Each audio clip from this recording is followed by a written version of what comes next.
Dominick Reyes will knock out Carlos Ulberg.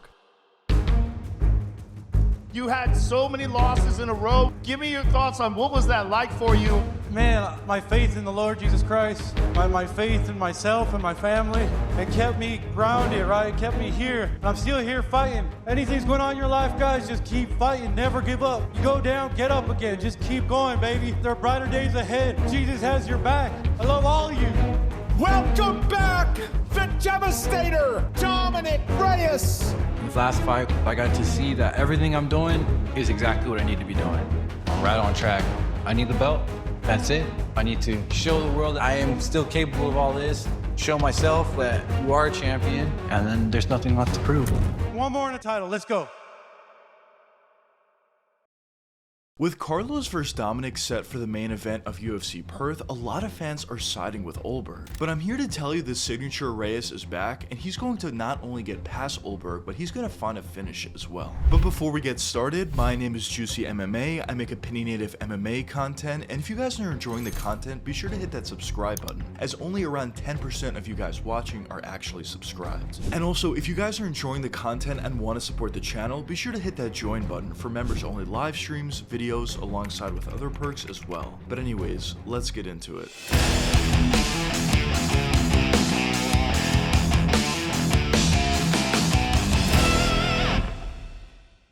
Dominick Reyes has essentially had three separate careers. His first career was his come-up. As on his come-up, Dominick Reyes was looking like a legitimate contender at the light heavyweight division, as he was beating a lot of high-level competition while also at the same time finding a lot of finishes over impressive fighters as well. And all that led up to, in 2020, his first ever title shot against Jon Jones. And after that fight ended, a lot of fans expected Dominick Reyes to get the nod. But obviously on that night, the judges decided to give it to Jon Jones. I know I won that fight. I know I won that fight. I was in that fight.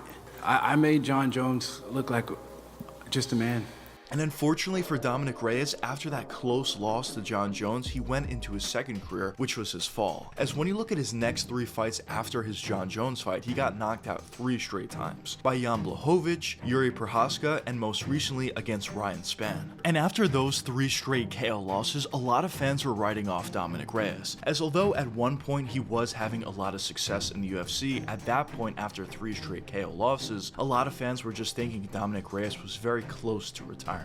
But fortunately for Dom, his next career was just starting, and that was his rebirth. As in 2024, Reyes decided to make his UFC comeback against Dustin Jacoby, and in that fight, Dominick was able to do a great job at landing the left hand and finding an early finish in the first round. His next fight after that, he was able to find a second round finish over Anthony Smith, and his most recent performance in 2025, he was able to find a TKO victory over Nikita Krylov. And at this point, Dominick Reyes is back on a win streak, and he's back on a 3-fight finish streak. So a question that some of you may be wondering at this point is, what specifically does Dominick Reyes do out there that has led him to be so successful thus far? Well, in my opinion, I think this comes down to a couple different factors, but the first factor I want to touch upon is his striking. Because on the feet, what Dominick Reyes is trying to do out there is pretty simple. He's trying to land that big left hand. When he's able to land a flush left hand on his opponents, whether it's a counter shot or whether he's on the offensive, he's able to find a lot of finishes throughout his career. But the thing is, everybody knows Dominick Reyes has a powerful left hand, so basically what Dom needs to do is hide that left hand by incorporating more weapons within his game, which is something he's done a great job at adding as his career has been progressing. As when he's on the offensive, he does a good job throwing a couple jabs, a couple uppercuts, a couple body kicks in order to set up that big left hand. And when he's on the defensive, he's a lot less active, but essentially what he's trying to do is wait for that perfect opportunity to land a big left hand counter. Basically what Dominick Reyes does well out there is he is of course able to fight both on the front foot as well as the back foot, but what Dominick Reyes' best ability out there is his counter shot ability. He's able to do a good job at finding opportunities and capitalizing on those opportunities, and I think we've seen that countless times throughout Dominick Reyes' career. But although Dom has done a really good job in incorporating a lot of different aspects and incorporating a lot of good boxing within this game, at the end of the day, he wouldn't be nearly as effective if he wasn't as physical as he was. Because as I mentioned before, if Dominick Reyes is able to land a flush, clean clean left hand, he's probably going to knock you out. And that's of course a huge part of physicality. And basically what that ability allows Dominick Reyes to do is he's able to lose a majority of the fight until he's not. Until he lands a counter left hand or until he lands a big uppercut to finish his opponents. And it's just such a big advantage. I talk about it in a lot of my videos. So overall, based upon Dominick Reyes' physicality alongside with his striking acumen is a huge reason for why he's been able to be as successful throughout his career as he's been.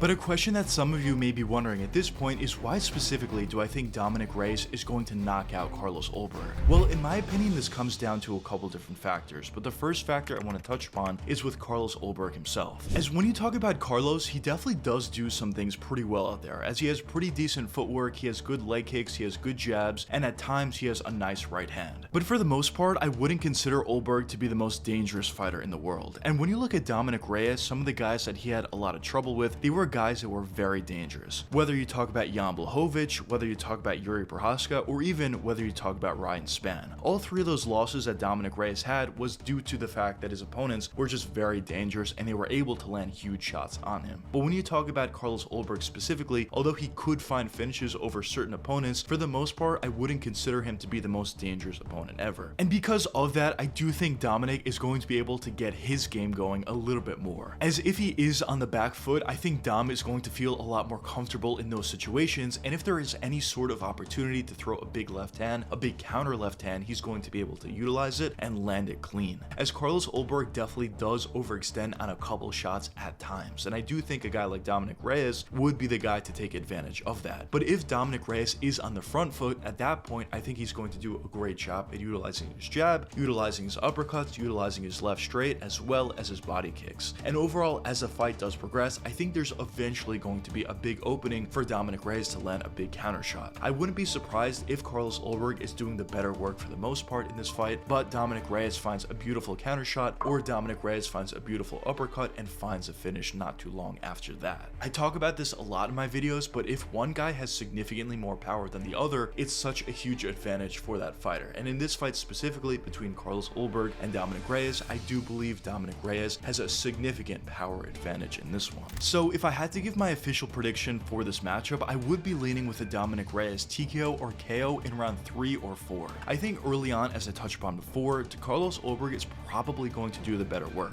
He's probably going to do a good job at landing his jab and landing his leg kicks. But eventually, as the fight does progress and as Carlos Ulberg starts to gas out a little bit, maybe due to some of the pressure of Dominick Reyes, maybe due to some of the shots landed by Dominick Reyes, or maybe even due to that body kick, I think there's eventually going to be a few openings that Carlos Ulberg leaves. And based upon those openings, I think Dominick Reyes will be able to find them and capitalize on those opportunities by landing a big left hand or potentially even an uppercut. And I think a finish will come not too long after that. But assuming Dominick is able to make it past Carlos Ulberg, I do believe his next fight probably will be for the belt. It does depend on a couple different factors, like who wins between Alex Pereira and Magomed Ankalaev, alongside with who wins in Yuri Prochazka versus Khalil Roundtree. But at the end of the day, I do think regardless of how long it takes, the next fight Dominick Reyes fights in, assuming he beats Carlos Ulberg, especially via finish, will be for the belt. Which would be absolutely crazy considering that not too long ago, a lot of fans were thinking that Dominick Reyes was very close to retirement. So seeing him rack off a couple wins in a row and potentially a win over Carlos Ulberg and potentially finding a potential title shot once again is kind of a crazy thought at this point. But I guess only time will tell what does end up happening. But anyways, let me know what you guys think in the comments. Do you think Dominick Reyes is going to get past Carlos Ulberg, and do you think he's going to finish him, or do you not think so? But anyways, I hope you guys enjoyed the video, and if you did enjoy, check one of these two videos popping up now, and until the next time, peace out guys.